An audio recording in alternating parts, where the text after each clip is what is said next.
जय Hind. Bajrangi study point में आप सभी का स्वागत है।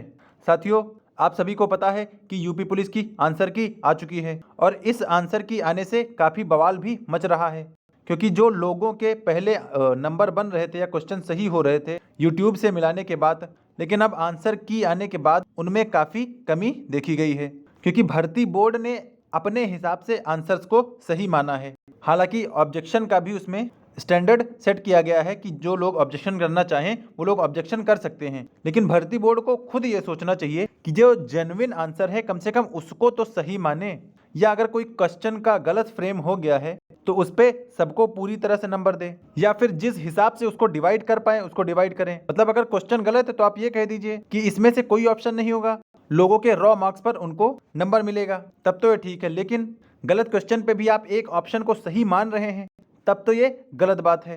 तो आंसर की आने से काफी बवाल मचा हुआ है और इस आंसर की के बाद अब कट ऑफ के रुझान में और कमी देखी जा रही है, क्योंकि पहले जो 120 क्वेश्चन वाले थे अब लगभग 70 से 80 क्वेश्चन पर आ गए हैं, क्योंकि पहले लोगों ने यूट्यूबरों से मिलाया था। और यहाँ पर भी ये हंसने वाली बात भी है और कहीं ना कहीं एक चिंता का भी विषय है कि भर्ती बोर्ड ऐसा कर क्यों रहा है, क्योंकि जो जेन्युइन आंसर है कम से कम उसको तो मानिए।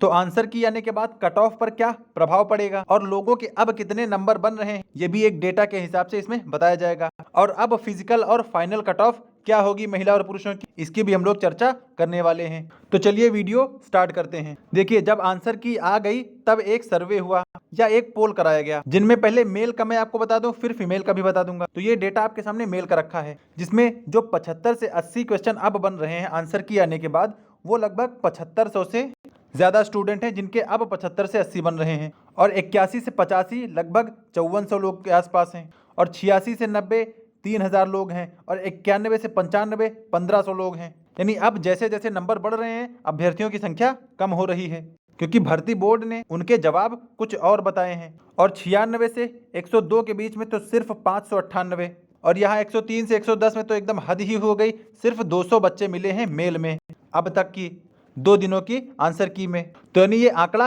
काफी कम हुआ है और ये चिंताजनक भी है। हालांकि आप लोगों के ऑब्जेक्शन करने के बाद एक बार फिर से रिवाइज्ड आंसर की आएगी, तो उसमें जो आप लोगों ने ऑब्जेक्शन किया होगा उसको सही किया जाएगा, और जो क्वेश्चन गलत होंगे उन पे या तो बराबर मार्क्स मिलेंगे, या तो जिसने जितना अटेम्प्ट किया है, जिसकी जितनी एक्यूरेसी है उसके हिसाब से नंबर दिए जाएंगे। तो ये तो रहा मेल का डेटा। अब बात कर लें फीमेल के डेटा की। तो फीमेल के डेटा में 70 से 75 क्वेश्चन अब बन रहे हैं, वो लगभग 3500 प्लस लड़कियों के बन रहे हैं, और 2500 प्लस के आसपास 76 से 80 क्वेश्चन, और 1900 के आसपास 81 से 85 क्वेश्चन, और 86 से 90 1278, और 350 लड़कियों के 90 से 95 प्लस नंबर हैं।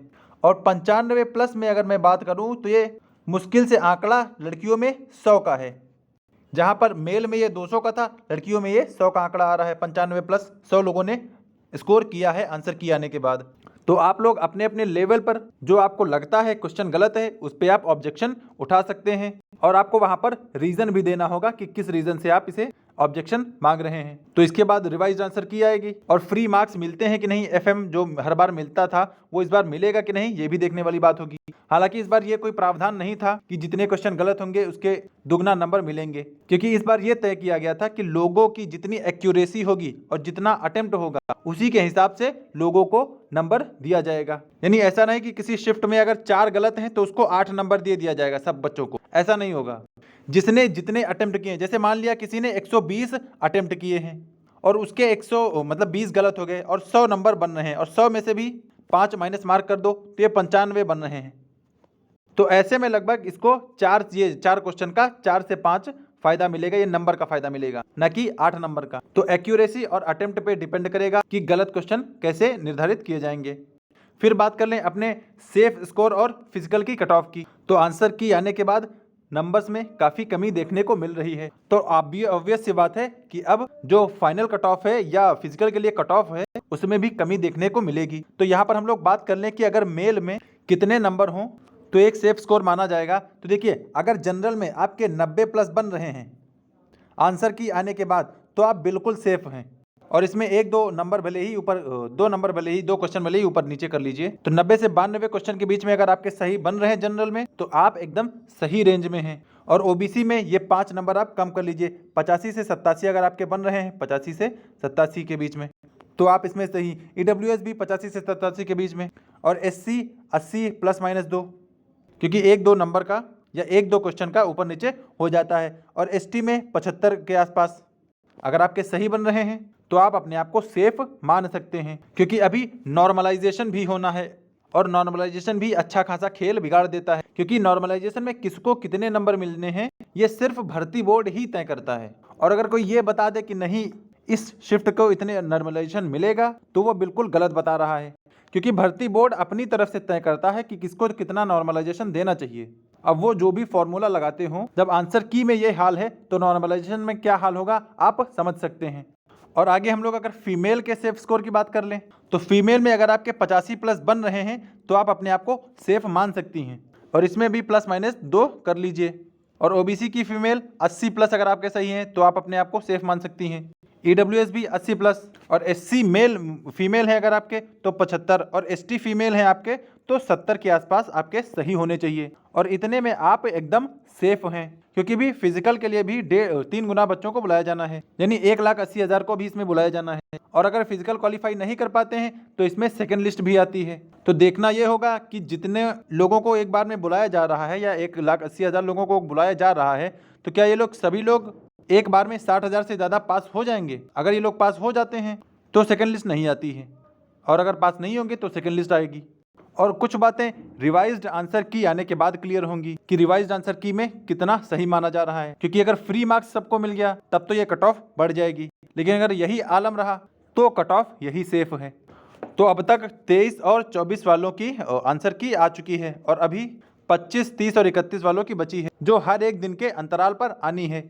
और आप लोगों के लिए ऑब्जेक्शन के लिए ज़्यादा टाइम नहीं है, क्योंकि जिनका 23 को आ गया था आंसर की, उनको 15 का लास्ट डेट है ऑब्जेक्शन के लिए। उसी तरह 24 वालों का 16 होगा लास्ट डेट ऑब्जेक्शन के लिए।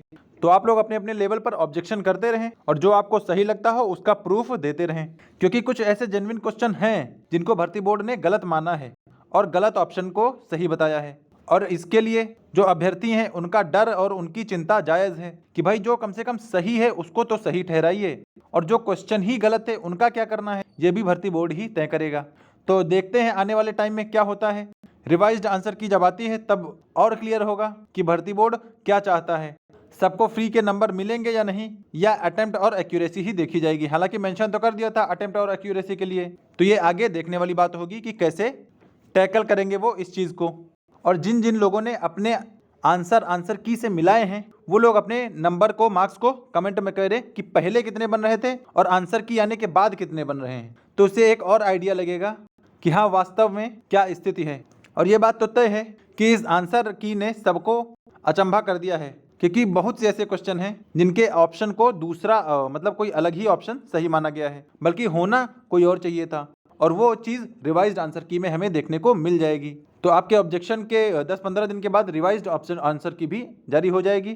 तो सब लोग अपने अपने क्वेश्चन के लिए ऑब्जेक्शन करते रहिए, और अपना अपना प्रूफ भी देते रहिए कि क्यों आपने इसे ऑब्जेक्शन किया है। और बाकी अगर आप लोगों के ऐसे मार्क्स बन रहे हैं तो आप बिल्कुल सेफ हैं। और नीचे अपने कमेंट में अपने मार्क्स भी शेयर करें कि पहले कितने थे और आंसर की आने के बाद कितने हो रहे हैं। तो फिलहाल वीडियो में यही जानकारी थी। चैनल पे पहली बार आए हो तो चैनल को सब्सक्राइब कर दीजिए, और वीडियो अच्छा लगा हो तो इसको लाइक भी कर दीजिए। मिलते हैं नेक्स्ट अपडेट के साथ, तब तक के लिए जय हिंद।